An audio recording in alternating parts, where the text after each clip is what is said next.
So he came with this very rich skill set, and then he had also worked in another startup for 2 years, training dogs to detect Parkinson's and breast cancer. And he had done everything there as the first employee. So he basically had the complementary skill set of working with dogs and working in a startup and building things from the operations perspective that I completely lacked. So there was a very good skill set fit there. But I think the most important thing is when someone else gets in and is all in, they commit to the project. Suddenly it's not just you and you're wondering and you have self doubt. Suddenly it's two people, and that makes a huge difference.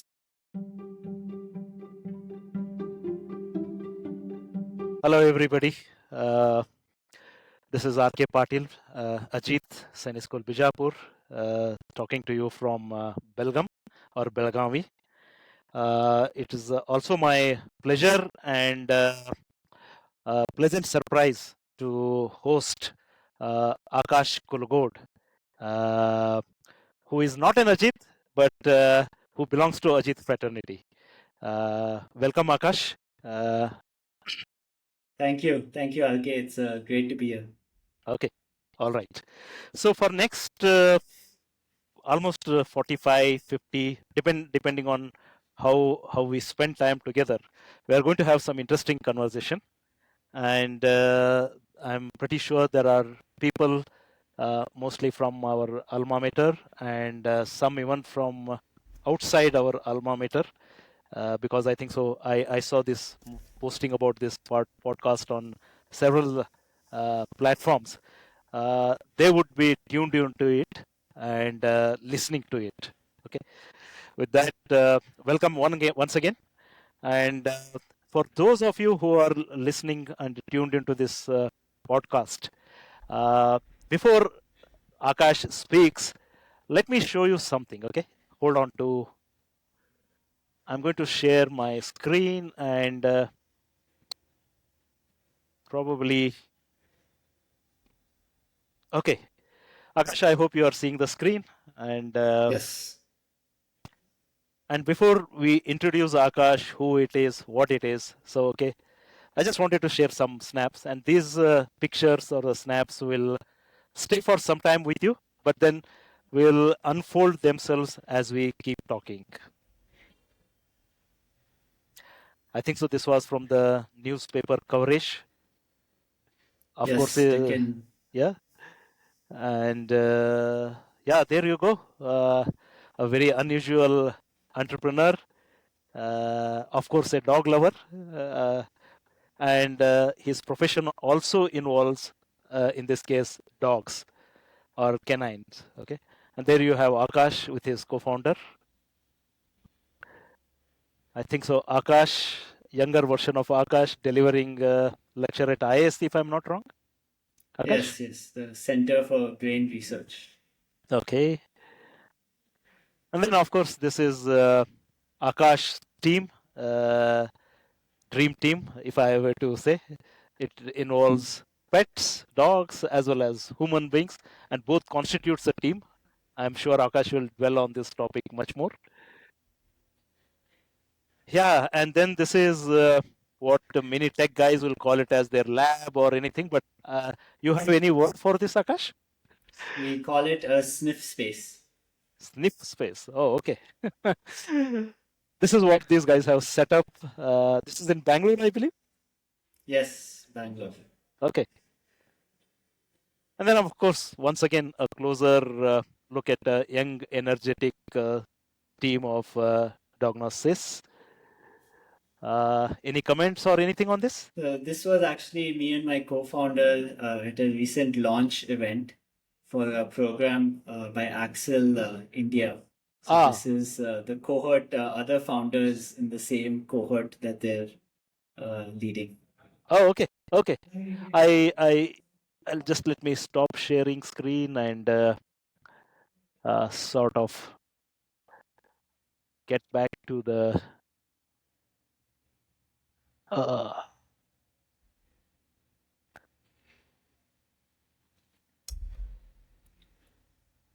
oh, sorry. Am I visible or? I can, yeah, still see you and hear you.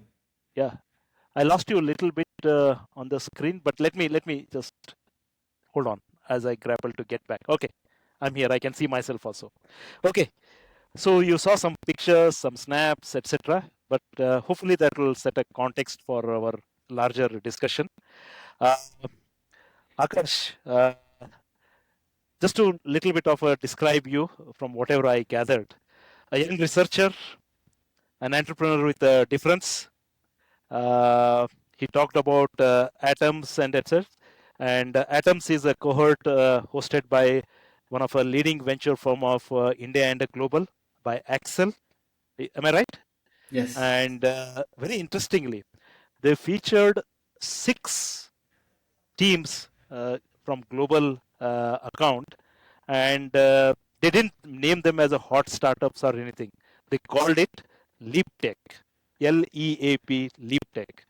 So most of you must have heard the word deep tech, but I think so. Probably this is the first time somebody is using a leap tech. Yeah. Probably, what does that signify, Akash? If I were to ask you. Yeah, the idea is that there are many innovations that people aren't thinking about at a present point in time. There are things that are outside the map. So there's whatever is on the map right now, everyone is talking about AI, but there are all these things that are outside the map. And if you think about any major technological change, when AI was being developed at its very fundamental level, like OpenAI, for example, was not founded in 2020. It was founded in 2015 when no one was talking about AI. We were talking about fintech and social media. So the idea with LeapTek is things that are happening right now that we will look back and say this was a big wave, but at its current present point in time, no one really is talking about it. It's not on the map. And this represents a leap forward in terms of technology and society. Great, and I think so. You might want to little bit come closer to the mic. Uh, Okay. I'm perfectly I mean able to hear you and all, but I think so. There might be something from our audience, but yeah, that would be helpful. Sure. Maybe, and you might have to little bit raise your voice louder a little bit as we. Sounds good. Okay, yeah, LeapTech. That's where we were doing our conversation, Yeah. which means something to leap forward, and we don't have to look at probably the deep techs and all. Are people say that okay, you are 4 year, 5 year, 6 year, but I think so. This is a decade long look forward companies. Yeah. Okay, interesting, and very proud that one of the Indian companies and co-founded by one of an Indian, and most important, co-founded by somebody from an Ajit fraternity. That makes this case very interesting. And our talks today, discussion is something special to continue the discussion on that topic. Okay, so Akash, I have questions, etc. But let me start at a usual round of a pace, what people call it as. Uh, just walk us through your early days as a kid, as a student, as an adult, adolescent, a little bit of your family background, etc. And I'm sure once you start talking about those things, there will be questions coming to you. Sure, sure, definitely. So I grew up in Belgaum. Both parents are doctors. So dad, of course, is a proud Ajit, and I've been to many Ajit gatherings in Bijapur and really appreciated the whole community. So very happy to be here talking to you.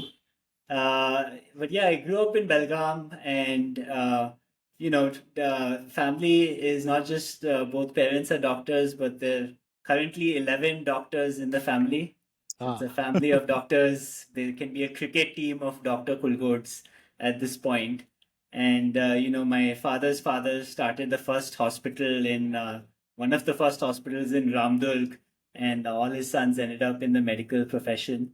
So grew up surrounded by, going to the clinic in the evenings and really soaking in this practice of medicine. And, funnily enough, I ended up not being a doctor myself. I joke that all the departments were already covered, so I had to go do something else. But still, really appreciated that lens growing up and seeing how profound medicine can be. There's a lot of sickness in the world, and medicine and transforming that sickness to health is really one of the, I think, the greatest things that one can do. And then I ended up actually, because of my dad's experience in Sainik school, he felt like boarding school would be good for me as well, and I was up for it. I felt like I liked the idea, and so I ended up in boarding school in a school in Bangalore. It happened to be through an Ajit connection, actually. So Mr. Biradar was the head of physical education and recreational activities at Sarla Birla Academy, and my dad had gotten in touch with him, and then I actually joined for my 4 years of high school in Bangalore in a boarding school, and I don't think it was as tough as Sainik school, but it was still a great experience being in a boarding school, living with friends for life every day, and the whole experience was something I really appreciated growing up in that kind of environment. So that was kind of my childhood. Okay, sure.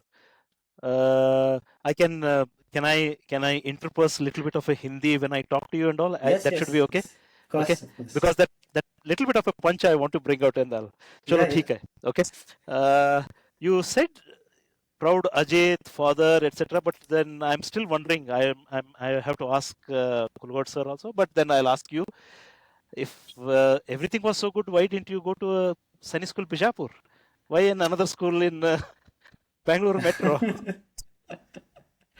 Yeah, yeah. I think maybe I think my father felt I was not tough enough at that point. I don't know actually. I think it was just a matter of um, you know, basically I was interested at that point in time in already like science and pure research, and kind of I didn't have any fixed idea of going abroad for my education, but in the back of my mind, I was like, I don't want to do medicine, I don't want to do engineering, I want to do research. And now there are many opportunities in India, of course, but 10 years back, there were fewer opportunities. And so it felt like kind of exposure in Bangalore and kind of curriculum that would allow me to explore that science passion was maybe one consideration. Chalo, ठीक है. We'll take that word because Bangalore and in an adolescent growing age, I would go for movies, I would go for pubs, I would go for this one. Honestly saying, but somebody going for research, okay, fine. We'll catch you at some point of a time. Nothing Yeah, to yeah. worry. Okay, so this research, okay, uh, m- most of us come from a middle class background family, and still India is मेरा बेटा बेटी engineer doctor तो बन जाएगा. Okay, नहीं तो कोई government का आईएएस ऑफिसर हो जाएगा. सो those are the typical lines of a thought and a process. Okay, let's not debate about it, but coming to you, okay, where did this research come in there? How come Yeah. research at a young age? Yeah, I think I just really loved, reading science, and some of my earliest childhood memories are we had these Wikipedias from Sapna Book House and just science fiction and like Richard Dawkins books about evolution. So I just grew up as a reader, and I read a lot of science and science fiction. And so that really, these problems and questions in science really fascinated me. And like I Okay, said, all the departments in medicine were covered. okay. So I had to go do something else. Nice. Okay, coming to research. So, um, let me little bit take you after you graduate. I mean, let's say you completed your higher secondary and all. Uh, so, to do a research and all, again, if somebody were to ask me at a very early age, let's say after completing my 12th or even a basic bachelor's degree, research still would be hard to cross my mind. But how did you go about when you got interested in research? How did you go about which field and where do you build your research, Yeah. what I call it as through an education system, etc. Just a little bit give a backdrop and educate us. Yeah. Yeah, so I was very lucky to have gotten into UC Berkeley for my undergrad in California. And UC Berkeley is a research university, so most of the faculty, their main job is to do research in labs and publish papers and move our understanding of science and technology forward. And you don't need to choose a major for your first 1.5 years being there. So you can do all different types of courses, and I really took advantage of that. I took a bunch of things. I went to the office hours of these professors. Their office is just open for a few hours every week. So I was there annoying them with questions and just talking about different things. And that way I really got to understand better what I was really interested in, which was cognitive science. So cognitive science, the fusion of neuroscience and computer science and linguistics, and all the ways we can understand what is the cognition and what is intelligence, all of these questions, which I realized I was really interested in after talking to people who were studying that. So I think it's very hard to know what you want to do before you talk to people who are doing the thing that you want to do. And one of the advantages of going to a research university where you don't need to choose your major is you can first talk to people and then decide what you want to do for Okay. the rest of your life. So that was So if I were to great. just take a little bit one step, so you finished your graduation here in India or So I somewhere finished else? my 12th, and then 12? for my undergrad itself, I went to Berkeley. UC Berkeley. Oh, okay. And did you go through the regular SAT route or did Yes, you? yes, I had to give the SATs and write some essays and all of that. Okay. But you prefer to choose at UC Berkeley the research topic right from your undergrad. Is that So what I understand? basically, I could do a degree Degree. in the college in Berkeley, which was called Letters and Science. Mm-hmm. So that you could do anything from history to molecular biology. Ah, And you can basically, you don't do engineering or you don't do kind of design stuff, but everything else you could choose in that college. So I got to experiment a lot. okay. That's interesting. Yeah, okay. And 4 years in UC Berkeley? 4 years, the pandemic happened during the second year. So it was, about 3 years in person. Ah, I took a gap semester when everything was online, but still got 6 good semesters. Yeah. okay. Okay. Then from there, UC Berkeley to where? Next? Where did you Yeah. go and what happened? Yeah, so once I graduated, almost all my friends from who had come from India there, they stayed on to keep working in California in the Bay Area in the tech industry. They went on to do PhDs. I actually came back to India right after graduating, um, quite intentionally, even though I didn't have a very specific plan. I decided to come back. Wow, that is something rare in current scheme of things and days. Okay, I can tell you because I am at such a junction where I almost have a kids, and I know some of my friends, many of my friends, and some of my seniors whose kids are at a similar this one, and very few of them want to come back to India. Okay, I'm one of those persons who have traversed to this journey, and Yeah. it's good. It's good. Okay, in a very in a put another way, ghar wapasi is always good. Hmm. Okay, Yeah. it's good for India. Good for India. Okay, uh, okay. Now that you came back, and did you continue to work? Did you Yeah. continue to work on your research, or what did you do? So what had happened was 1 year before I finished my undergrad in 2021, April, May, the COVID wave in India, there was a second wave which was quite bad. And I was actually seeing it through the eyes of my father. He was directing a COVID hospital in Belgaum at that time. And there were all these decisions, now it's 5 years ago. So, most of us, I think, have forgotten. But there was a shortage of beds we had to decide who to admit to the hospital, who not to admit. It was a really crazy time. And as a doctor, making such decisions is very counter to the training you're given, where every life matters. But because of the wave of the pandemic, everything was put to the test. And at that same time, I was on a gap semester doing a research internship online. I learned that dogs could sniff out COVID-19. So there was Wow. actually a small study done by the Indian Army. But then this was something that was done across the world. People were training dogs to sniff out COVID from people's sweat, from people standing in line. And this was just mind blowing to me, right? Like, who knew that dogs could do this?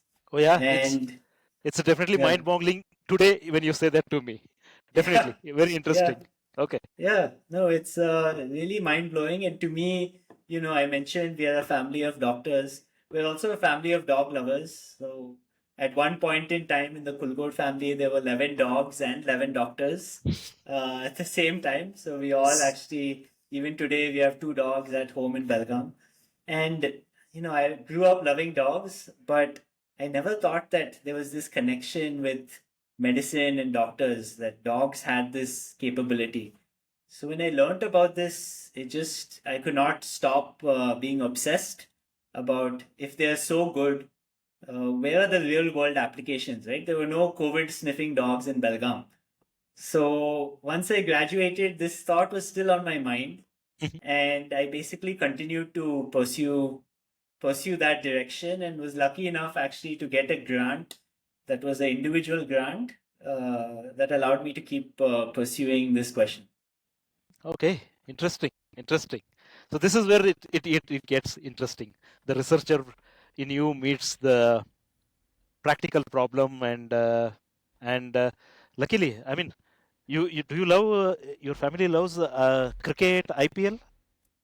Yeah, we watched the Yeah, IPL. yeah, because every time you come, you say 11 doctors, 11 dogs. Okay, okay, 11 member team. Okay, good. Yeah. Okay, that's interesting. Okay, uh, so while that explains that explains the rationale behind research meeting the problem definition, and then dogs, and then using the dog's capability to address some of the real world challenges and problems. Okay, uh, today's topic, just to remind, okay, is co-founders and dynamics of early teams. We'll definitely dwell on that points. What my whole uh, hypothesis in this conversation is to bring us to that level of a discussion where we talk about your education, what you did earlier, and then we'll touch upon these points. Okay, but we'll definitely go there. Uh, I'm tempted to ask some questions. So again, I'll little bit fall back to Hindi usage. ये entrepreneurship का कीड़ा कहाँ लगा तुम्हें? Ah, I think, it at the starting it was not present, entrepreneurship as something on my mind, because I was still in that research mode. Okay, this is a scientific question. How are dogs able to sniff out COVID and cancer? Right? It felt like a scientific question. But as I started exploring this, so I ended up getting this grant, and I decided to go to different labs across the world. I went to Israel, I went to Hungary, I went to the UK, where some of the cutting edge canine cognitive science work was happening. And when I went to these labs, I saw that, okay, they're asking all these questions, they're writing papers, but it's not going anywhere, right? It's some few hundred people might read a paper, and that's it. And the problem that needed to be solved were not really scientific questions, they were both engineering as well as operational questions. How do you scale dogs to detect disease, right? How do you standardize what they can do? How do you have a regulated product? All of these questions require working in the real world, working with a team, and you can actually, if you really want to see a real world impact, you need to build a sustainable company around it or a sustainable venture. And to me, then it was the obvious thing was, okay, this seems like it should be a startup, right? But I think that moment that where it really clicked was when I started talking to my co-founder, who, he is actually an Israeli. We had connected when I was in Israel in April 2023. We started talking, and then we realized we should build this together. And that's when, I set out on this entrepreneurship path. Okay, that's nice. And then I will use your some of the old phrase. Okay, that is where the black sheep came in. Okay, in a Kulgod family of an doctor profession, an engineer, and then meets the problem and then thinks about the business. Now you have a businessman talking. This is Yeah. very interesting now. Okay, okay. I was going through. I ask one very quick question and a very short answer from you. Okay, how much the Berkeley stint influenced to be an entrepreneur? Yeah, I think the Berkeley experience, maybe not an entrepreneur, even though Berkeley produces the most startups out of any university as of today. Many of my friends and colleagues from there have started things. But I think it helped me more in understanding that scientific knowledge and, pushing the boundary forward is something that doesn't require some special kind of sauce that only these universities have. It's Mm. ultimately done by doing, good work, building a strong team. Most of the people in these labs are actually from India and China. The postdocs there, PhDs there, all of them are from either India or China. And it's like they are doing the work there because they've built a system where you can get these people, get the funding, and do the work. And so I realized that, okay, this is possible anywhere in the world with the right mentality. So I think Berkeley really helped me see that at even the top university, it's possible to do things that no one else is doing if you, set out with that intention. Okay, that's great. Okay, I was just doing a little bit of googling around your profile and all. Okay, one thing that few things caught up my mind, and then I would like to ask those questions. Uh, you have been to many places. Okay, you have been to UC Berkeley, you have been to Okinawa, you have been to Haifa, uh, and probably many other places.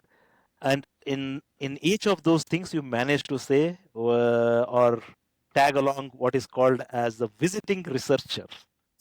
Yeah. Okay, it's a nice way of seeing places around the world. How did you? Any secret sauce you want to share?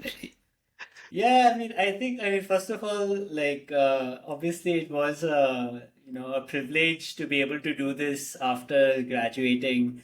I didn't have a family to support. Once I got the grant, it sustained myself, and that's all I had to care about. And that is something very few people get to do. So very fortunate that I had that, right? But I think the secret was just to, all these places, I wanted to do something with them, and since I had the grant, I didn't ask anything from them. So I just cold emailed these professors and said, like, I want to do this, and your lab is doing something similar. And together we can do something that can be a paper or whatever, right? And I'm not asking anything from you. And suddenly it's very easy for them to say yes. And when you Interesting. propose something that is in alignment and there's very low friction. And so that way I just basically in Haifa, they got me a apartment for my duration. So stay was free for me and I worked at their lab. And at the Budapest place, they gave me access to all their equipment. So it worked out well where I could push my project forward and then, yeah, got to see some of the world. Interesting. Uh, Interesting. Okay, so let's do dwell little bit onto the main topic. I am coming back. Okay, the Yeah, co-founders and the dynamics, etc. You did mention about Israeli as one of your co-founder. Uh, you may want to little bit quickly share something about that. How did you find him? And yeah, more important, I want to ask how important it is to have a co-founder or a co-founders yeah. in a startup or in a company that one builds. Yeah, definitely. No, I think the most important thing. They're definitely great founders who are doing it solo, and hats off to them. But I think having a co-founder helps a lot. So his name is Itamar, my co-founder, and he grew up in Israel. In Israel, you have to serve in the military as a mandatory thing. So everyone does 3 years, and he was placed in the canine unit. They're called the Okets. And in the Okets, you basically are paired with a dog, and with that dog, you do things like bomb detection, you do special operations, and each unit in the IDF gets someone from the Okets, and that person goes with their dog. The dog goes first, clears the way, and then all the other humans follow. So they all are trusting their lives on this one dog's nose. And so that is the kind of highest level of canine training that there is. And the unit has seen the most operational experience. So he came with this very rich skill set, and then he had also worked in another startup for 2 years, training dogs to detect Parkinson's and breast cancer. And he had done everything there as the first employee. So he basically had the complementary skill set of working with dogs and working in a startup and building things from the operations perspective that I completely lacked. So there was a very good skill set fit there. Mhm. But I think the most important thing is when someone else gets in and is all in, they commit to the project. Suddenly it's not just you and you're wondering and you have self doubt. Suddenly it's two people, and that makes a huge difference Okay. emotionally to know that there's another person with you. So I think that's the importance of having a co founder. All right. Okay. That's interesting. And then we have one question from audience I can definitely take. So the next question, in fact, it follows what you said. So in according to you and your own experience, what you've seen, what do you think would be an optimal number of co-founders in a modern tech world? Uh, two, Yeah. 3, 5, 10, or Yeah, one? I mean, yeah, I don't have a very strong opinion. I think depending on the team and the problem, there are all kinds of optimal numbers. I think more than three can be challenging because if you have four people, then you have, you can have different groups, and any decision requires everyone to agree, and it can get complex to get all that agreement. So generally, I think below three is ideal because you can still move fast and make decisions, but I'm sure there are people and teams that have a different number and it works well. Ultimately, it depends on the chemistry of the co-founders, I think. I agree, perfectly agree with that. And just a little bit, I've been co-founder where I really a large team. Okay, Mm. my first this one we were 8 of us. In the second Oh, one, wow. 4 of us, and both of them worked. But then, nonetheless, the challenges that you mentioned is the most important things, and how well people trust and each other. And if famous Yeah. Infosys had 6, so Yeah. yeah, it all boils down to the chemistry and the equations between the co-founders and Yeah. what they believe in. Fine, thanks. Uh, moving on, okay, from founder to the teams and other things. Uh, how big is your current team, and how have you grown up in last 1 or 2 years, and what composes your team? Yeah. So Diagnostics as a company is 2.5 years old. Started with just me and my co-founder. Now we are 40 humans and 15 dogs on the team. So it's an interspecies team of 55 at the moment. And I think in the last year, we have grown both humans and dogs by about double. So we've been going strong. And I think, what we do requires a lot of different talents. So we need clinical operations, we need canine operations, we need hardware, software, machine learning, engineering, we need research and scientists. So it's quite a diverse team. And of course, you also need the dogs and their ability to sniff things. So, yeah, the team is quite, I think, different from most companies. Man, I'm going to say you're going to have a huge challenge when talking to investors or raising money. Okay, it's very easy to say, for the scaling of this team, I need so much of a money because this is what the talent pool and all is. But putting some numbers against the dogs and what they need, no, you get to understand so easily. But, it's an interesting thing. Okay, probably you will be a trendsetter. in Yeah, I defining these think parameters. most investors don't understand how this works, but we have found the ones who are excited by what we're doing. And, despite being, seemingly a big team, the problem we're taking on in the market is even bigger. These are big pharma, multinational companies trying to solve the same problem. So, in that sense, we are very much the underdog. Okay. All right. All right. Um, I'll still keep going on this team and all because the main theme of today's Sure. conversation is this one. So, how do you gather such a large and a variant team, multidisciplinary team? You need Yeah. researchers, you need somebody from a medicine, you need a data scientist, you need probably people who understand dogs also sometime better. You need lab technicians. Uh, how easy or difficult it is? Yeah, it's definitely, I think, I think it is one of the most important things. My role as a CEO is to spend time finding the best team members and maintaining that structure. I think ideally I should spend about 30% of my time always thinking about these questions. It's definitely challenging. I think in India, it's actually the roles that we have, which are quite unique. Like we have someone on the team with a PhD in olfaction or the sense of smell and animal behavior. So it's a very niche PhD, right? But it is very useful and important for us. And such people who have done very specialized things like sensor engineers or kind of cognitive neuroscience, ML engineers, these people find us because they're looking for something in their field to do and they see that very few companies are doing it. So they all find us. So that's been actually the great thing where enough people now and enough press exists outside. And if you ask ChatGPT about certain fields, we actually come up. And so a lot of our people have found us. And the second thing is we have usually found people through our networks. And I think that is one of the actually currently the best way to find people is through existing networks and referrals. Otherwise, it's very hard to find through LinkedIn or these other channels because you have hundreds of people sending resumes through their AI bots and you have no way to look through all of this. So finding people through your network is ideally the best way. Okay, all right, all right. I will take one or two questions from the audience which are coming up, but uh, so probably I think so many of them will. Can you just explain us Diagnostics as a company? How does it work in a sense? What do dogs do? What do humans do? What's the function of the company? What do you try to do? Maybe a quick Yeah. 10,000 view of your company, how it operates.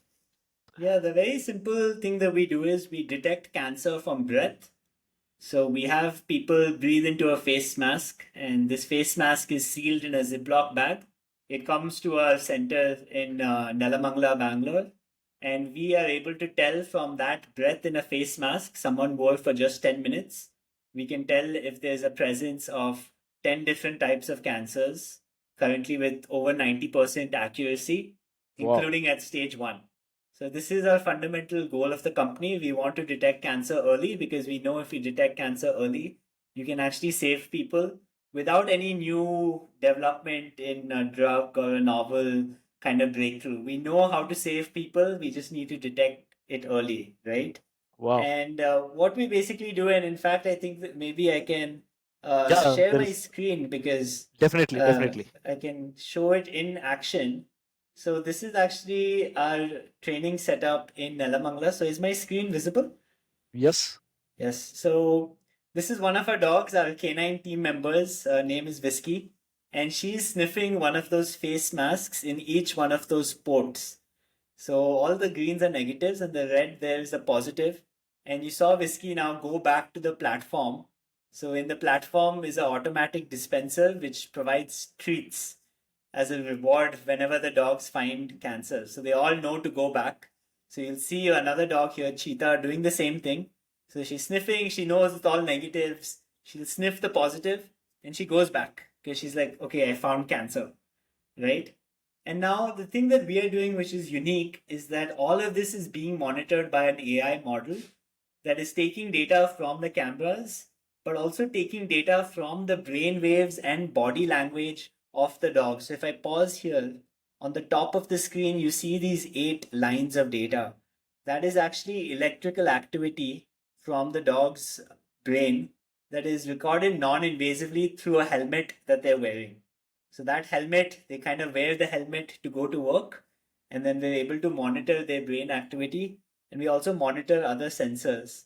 And ultimately, we're telling that we can understand when the dog is sniffing a cancer sample from simply the breath collected in the face mask, evaluated from the dog's brain and behavior data.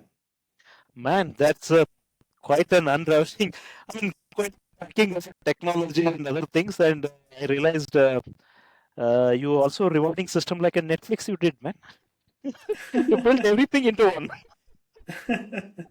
Very interesting. Very interesting. I'm sure some of our viewers and who are interested in this would will definitely get in touch with you and want to know more about it. Okay, Definitely. that's an interesting field. Uh, one other question, especially again, this is coming back to the team and the co-founders, etc. Uh, it's you have been having a co-founder for the last 2 year plus, etc. And again, from my little bit of a gray hair, I can tell you you're in a honeymoon period. So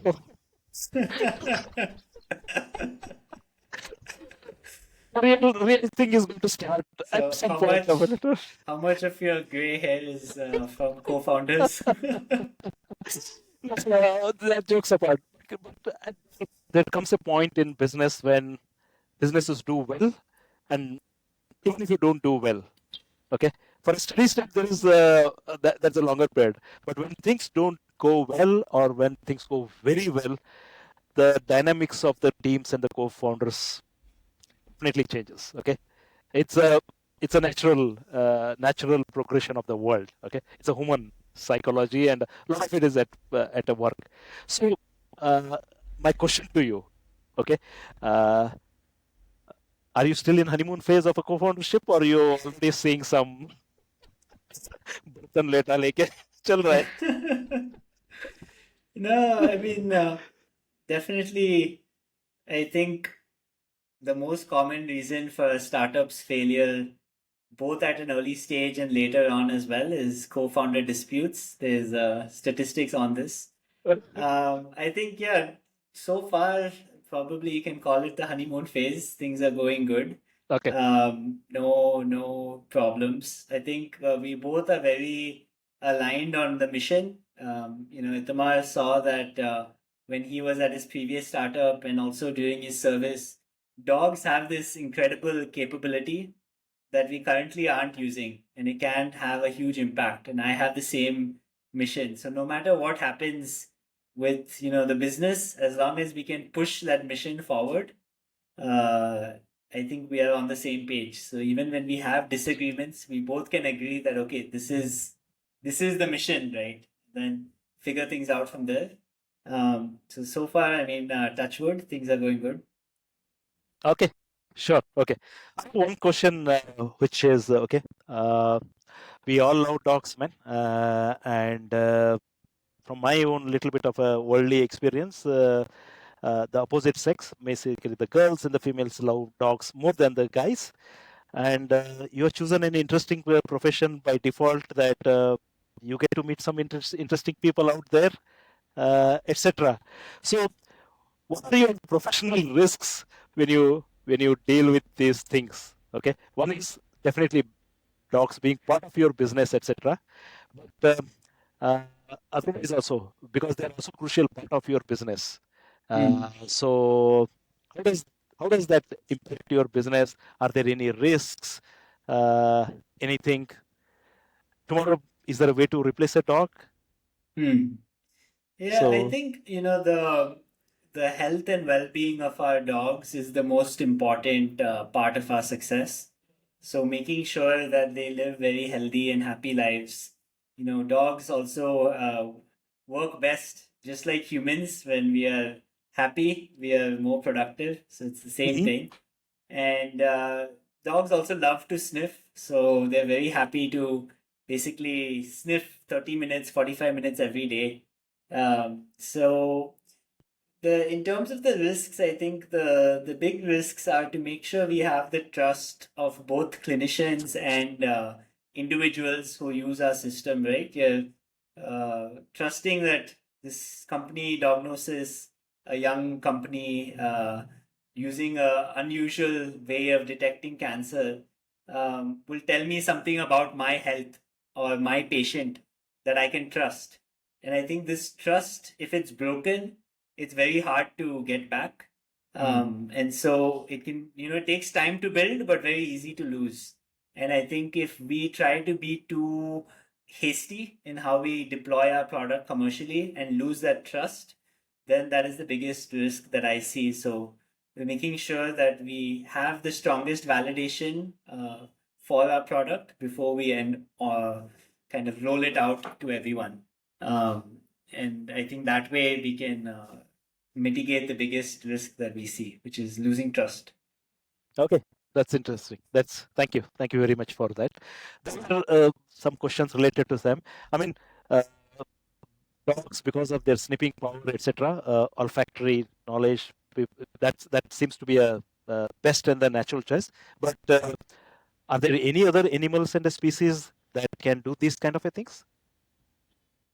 Any other animals or animal species? Yeah, so we're not the only ones doing this. There's a couple of companies in Israel that are also working with dogs and AI to detect cancer. One of them works with dogs. They're starting their US operations now. They are actually quite well funded. They raised about $20 million for this idea. And there's another company in Israel as well that works with rats, because rats also have a great sense of smell. And you can do more things to rats than you can ethically do with dogs. So those are the two other companies also in this space. What we know from kind of the science is actually a lot of different animal species can have a very good olfactory or sense of smell, but only dogs and maybe rats can be trained to do this, right? And dogs actually are very happy to work with humans. So it makes sense for us to work with the animal that also wants to work with us and already is in all of our homes and on the streets. There's no shortage of dogs. And, there's no need for a special dog. So we're able to adopt dogs from shelters in Bangalore. And those dogs as well are very good at this task. So the hardware and the software is there. The missing piece has been the interface, and we are building that interface. Oh, okay. That's interesting. Nice. I'm just looking around because we are almost we have around 12, 13 minutes. I have many questions, but I'm also cognizant of the time and trying to look for somebody from the Ajit fraternity who might be tuned in and asking questions. So, okay. While I keep my eyes open, but I'll be a little bit selfish and I'll go through my own set of questions.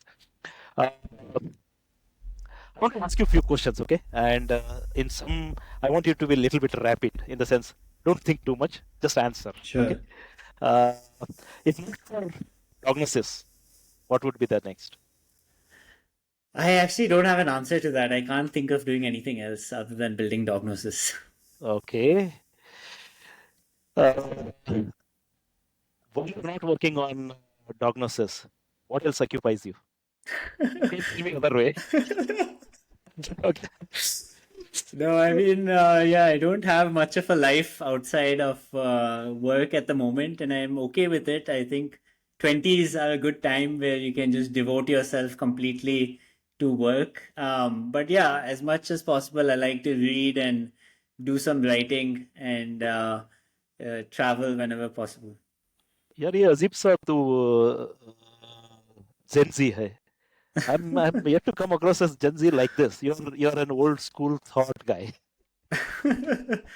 I think I take off from my dad, who is also a workaholic, but he's in his 50s now, so he doesn't have the same excuse. Okay, I know a little bit more. Your dad is not that innocent as you predict, but that's another topic. Okay, I'll take it separately. Okay. So what's your favorite color? I want you to be really quick. Orange. Orange. Okay. What's your dream vehicle? Dream Fast, yeah? vehicle. Ah, I I don't have a specific dream vehicle. Maybe Uh, a Jeep. Jeep. Okay. Yeah. I want you to be quick. What's your dream destination place or where you want to go and fast? Yeah. I like California a lot, so I'll have to stick with it. Okay. And what's your dream girl? Fast. Okay. I don't force you to answer, but let's stay there. Yeah, I think I would, no comments. Okay. A matured youngster now. Okay. There's one question. I think so. It is Vinod Kulkarni. I would like to. Okay. By the way, for some of you whom may not know, but one of a very techie guy whom I have come across within our Ajit fraternity. I think so. It is Hmm. the same Vinod. But his question is, I'd like to see if you can sniff food like milk and whether it is authentic or adulterated. Hmm. Yeah, I think the dogs can be trained to do this, but I think we have sensors and other ways to do it as well. I have a friend building a company that uses enzymes and the reactions of those enzymes. He's currently working with Sid Farms, which is a company in Bangalore, and he's doing some testing for them. So I think in this case, we have good machine tools to do it and don't need to rely on the dogs for that one. Okay, Vinod sir, bad news. Somebody took already idea and the company is already in under formation. Okay, you But think they're something missing, they else. don't have funding, so maybe Vinod sir can help Oh, them out there. yeah, that he has a lot. He has a lot. Okay. Uh, One more question. So you said somebody sends you the samples of the muffler or whatever. Okay, and Yeah, how long this can be used and is yeah. it having some time lapse? So the sample stays stable for up to 3 months at a time Oh, after the it is given, and we are aiming to give a report back within 1 to 2 weeks. So it stays quite stable for more than enough time. okay. And you said that's a 90 more than 90% of predict good predictive rate. Uh, Yeah. America say people will still go for a second, third opinion. Oh, we want them to. So we don't want to be the final diagnosis. We're saying that currently, we don't know who in the population has an undiagnosed case of cancer, right? And cancer, despite being such a terrible disease, only 1 in 150, 1 in 200 people above the age of 40 have an undiagnosed case of cancer. But if it's undiagnosed and there are no symptoms, how do you test people to find it, right? So what we're saying is if everyone wears a mask, breathes for 10 minutes, then we can give a much more predictive power into which people to target for the follow-up diagnostics. And the Mm. follow-up will be done and interpreted by a clinician. So we are not in any ways replacing clinicians and what they do. They are the final ones who give a diagnosis. We are giving them an additional powerful tool to be able to detect cancer early. Okay. I'll wear a business hat, and probably my question will lead to somebody who already asked that. So you are going to be 10 rupees sachet, 20 rupees sachet for a cancer detection, like a blood test. Your business model could be that. Am I right? Could be. You guys are going to make a lots of money, man. I mean, I. Not aside, okay, uh, that was a joke.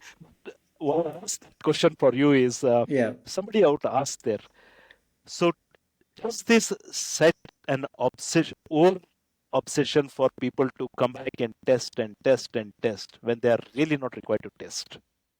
It's a good question. Our product is called Breathe Easy because what we want to do is allow people to breathe easy, right? After you do the test, 99% of the time, you should expect a negative because you don't have cancer most of the time, right? But in the 1% chance that you do, if you get to know early, cancer can be cured. So it doesn't need to be thought of as a death sentence. So that is our goal. We want to say we let people to breathe easy. And actually, in fact, the opposite of making people worried about it, test once a year and you're in the clear and you can go about without that stress. Okay, all right. That's a nice answer and good answer. Okay, uh, okay. Uh, Let me just wear the last hat and the come for us. I mean, you are a LeapTek, so which means for 10 years you are going to ask people. Don't ask about money generation, profitability, etc., etc. When we make money, it's going to be an insane. But when is that insane time going to come? And what do you learn projections? Yeah, so I think, Leap Tech doesn't necessarily have to be after 10 years. I think 10 years from now, people will look back and say, like, oh, obviously, olfaction and animal-based or animal-powered diagnostics is the next wave of the future, right? But I think in terms of commercialization, we plan to commercialize next year itself because we will have the largest study validating our breath-based test in the coming 6 to 9 months. We have already 13 hospital partners and onboarding more hospitals to validate this test. And then next year itself, we think we are providing value where, based on this rigorous data, we can quite accurately say if someone should go for further testing or if they are free from cancer. And so we think we can be quite sustainable, being a very valuable tool that benefits people without needing to take a lot of venture money. And ultimately, the dogs are not charging us expensive doctor fees. The dogs are happy with treats. And so we think we can be a sustainable business quite soon. So our projections are by about end of 2027, early 2028. If things go very well, we can be operationally break even.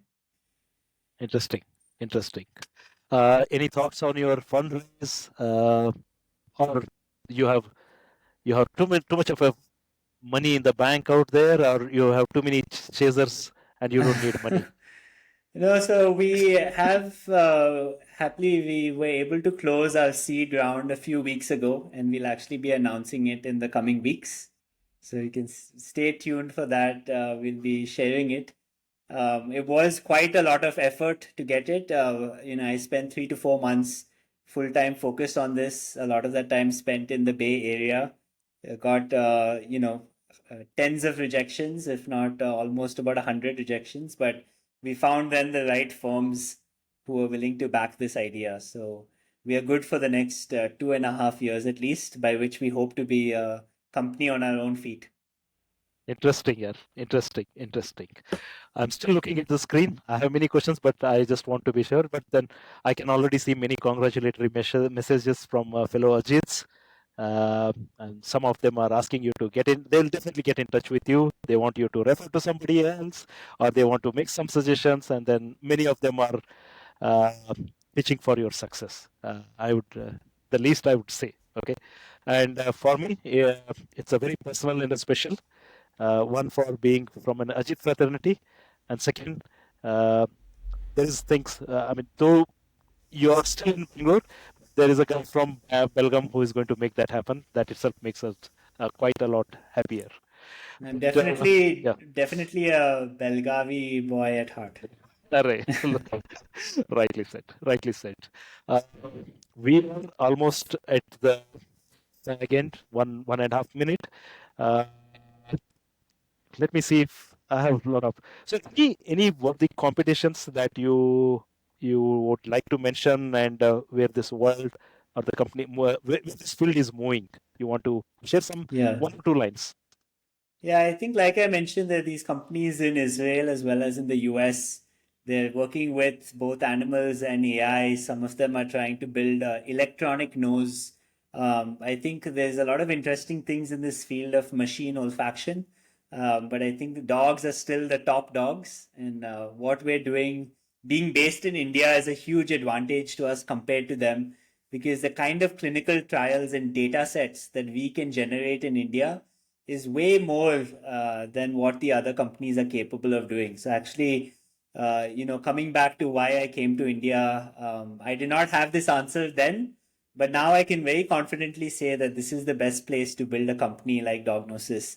So I think India and what India offers is really a huge plus compared to our competition. Definitely. More power to you and thinkers and entrepreneurs like you. Uh, India will definitely progress with such ideas, and you setting an example. Uh, I wish many more people like you think, and more success to you. And Thank you so much. along with your team, एक हिंदी कहावत है ना, कुत्ते का दिन आता है. I think so that must come. It's really come, and that must come in a big way. Okay. Thank you for your time, Akash, and I hope our viewers and participants have enjoyed this discussion. Uh, at any point of a time, you think this fraternity of Ajits can be of some help, please give a shout out. We are always eager to help. In fact, we're more than eager to get associated with you. Okay, that makes us more joyful. Okay, wishing you all the success and continuity in your business and your Diagnosis LeapTek. Thank you very Thank you much. so much. Yeah, Thank thank you you. so much, everyone. Thank Thank you. you. Thank you, RK. Bye bye.